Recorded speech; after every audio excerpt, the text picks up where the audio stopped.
성경이 수업을 걷다. 오늘은 시편 138편입니다. 오늘 138편부터 145편까지 총 8편의 시편은 다윗의 시라는 표제가 달린 시편입니다. 시편 146편부터 마지막 150편까지가 시편 전체를 마무리하는 찬양 시편인 점을 고려한다면 시편 전체의 마지막을 다윗의 시편으로 마무리하려고 하는 것 같습니다. 그래서 오늘 138편은 마지막 다윗의 시편 모음집 중에서 첫 번째 시편인데요. 신앙 고백이 바탕이 되는 개인 감사 시편입니다. 1절에서 3절입니다. 내가 점심으로 주께 감사하며 신들 앞에서 주께 찬송하리이다. 내가 주의 성전을 향하여 예배하며 주의 인자하심과 성실하심을 말미암아 주의 이름에 감사오리니 이는 주께서 주의 말씀을 주의 모든 이름보다 높게 하셨습니다.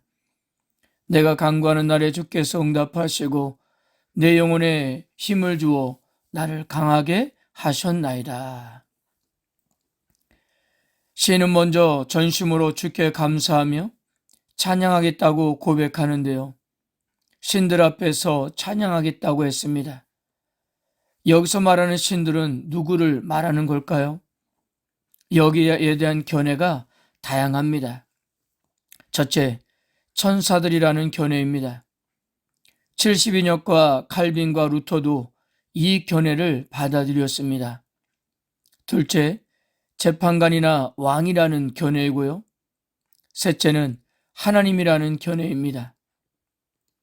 가장 가능성 있는 넷째는 이방의 신들을 가리킨다고 보는 견해입니다. 왜냐하면 이와 같이 표현한 다른 시편들의 본문에서도 이방 신들을 가리키고 있기 때문입니다.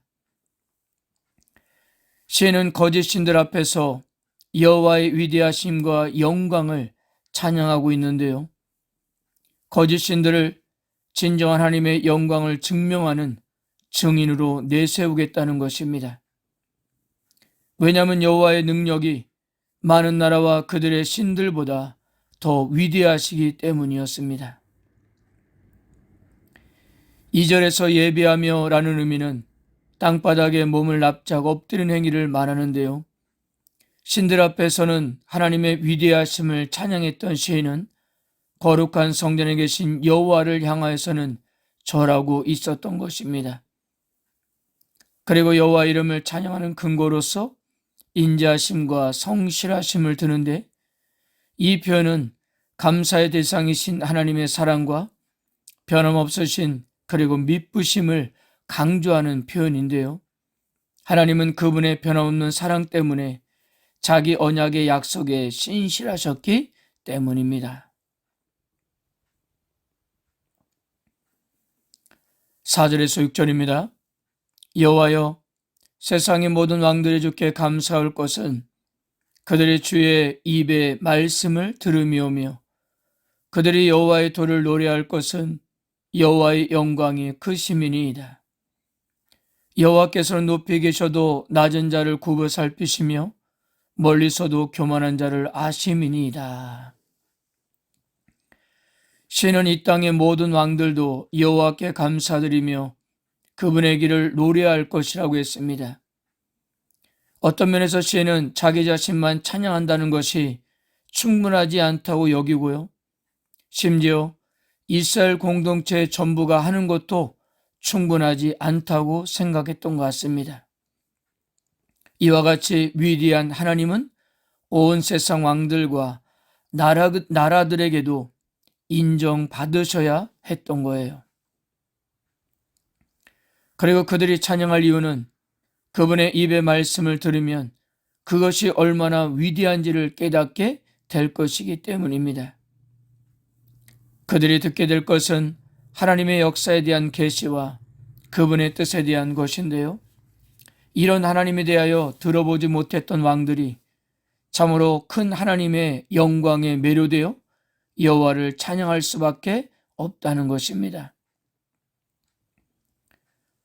그리고 높이 계시는 여호와께서는 낮은 자를 굽어 살피시며 멀리서도 교만한 자를 아신다는 것이에요.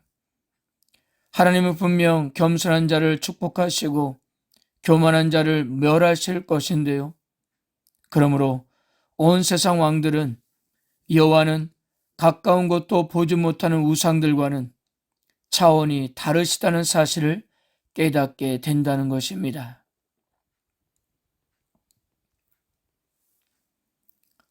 마지막 7절에서 8절입니다.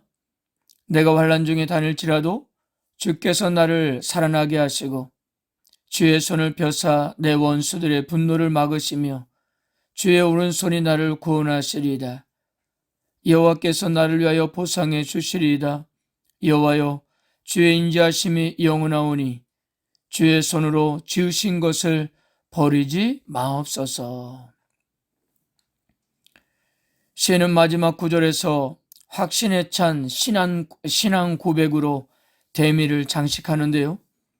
여호와의 손을 강조하면서 오로지 여호와께만 구원이 있다는 것이 신앙 고백의 핵심이었던 것입니다. 여호와 하나님께서는 자기 백성과 언약을 맺으시고 그들에게 신실하시고 영원한 사랑을 약속하셨는데 그 약속과 계획은 반드시 성취하실 것이기 때문이었습니다. 사랑하는 성도 여러분, 하나님께 드리는 찬양은 형편이나 사항에 매이지 않는 것입니다. 그래서 성도는 환난 중에도 하나님께 감사하며 찬양할 수 있어야 합니다. 그리고 그 찬양과 감사는 우리들에게 능력과 소망이 되기도 합니다.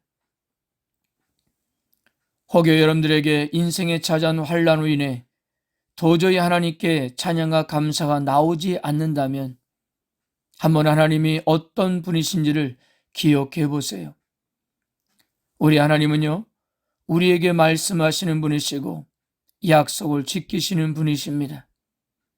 우리의 기도에 응답하시는 하나님이시고요, 공평과 은혜로 우리를 지키시는 하나님이십니다. 그러므로 이들은 어떤 상황에서도 하나님께 감사하고 찬양해야 하는 것입니다. 아무리 기가 막힌 환난이라 하더라도 우리를 향하신 하나님의 계획은 반드시 성취가 될 것입니다. 그러므로 우리들은 전적으로 하나님을 신뢰해야 합니다. 고난과 환난은 우리들의 입에서 찬양을 빼앗아가려고 합니다. 그러므로 고난 속에서 여전히 하나님을 찬양한다는 것은 하나님을 더욱 영화롭게 하는 일이 되는 것입니다. 오늘도 하나님을 전적으로 신뢰하면서 항상 감사와 찬양을 드리는 하루가 되시길 바랍니다. 아멘.